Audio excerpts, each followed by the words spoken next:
आज वाकई में बहुत ही शदीद किस्म की गर्मी थी और इस वक्त भी जो है ना वो ह्यूमिडिटी बहुत हो रही है। पसीना जो है ना बहुत शदीद किस्म का आ रहा है।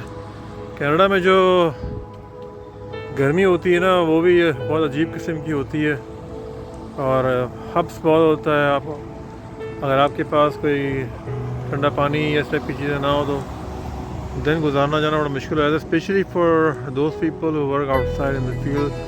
जो भी लोग आउटडोर काम करते हैं वो उनके काफ़ी जो है ना वो मसाइल होते हैं इस गर्मी के अंदर। वाकई में यहाँ का जो वेदर है ना वो बहुत ही अनएक्सपेक्टेड है और कभी गर्मी कभी सर्दी, इस तरह से मतलब यहाँ पे है ना ये मामला चलते हैं कंट्री के अंदर।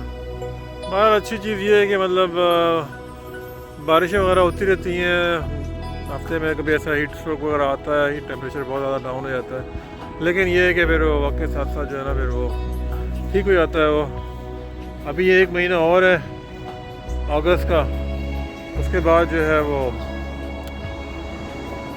समर ख़त्म हो जाएगा और जो है उसके बाद सितंबर और अक्टूबर से थोड़ा सा ठंड होनी शुरू हो जाती है हल्की हल्की सी। तो यही लाइफ है भाई, समर आता है विंटर आता है। यहाँ बेसिकली जो सीज़न है वो चारों ही आता है यहाँ पे कनाडा के अंदर। ये बस है, ये सामने रेलवे स्टॉप है, तो ये बाय लॉ जो है ना ये रुकती है, इसके डोर खुलते हैं और फिर बंद होते हैं क्योंकि पैसेंजर व्हीकल है। तो ये रेलवे क्रॉसिंग के ऊपर जो है ना ये रुकती है, रुक के चेक करके 10 सेकंड का 7 सेकंड का डिले आता है, उसके बाद फिर ये लोग आगे जाते हैं। तो बस सेफ़्टी का यहाँ पे बड़े मामलात हैं। सेफ़्टी जो होती है यहाँ पे कनाडा के अंदर सेफ़्टी नंबर 1 है। तो ये था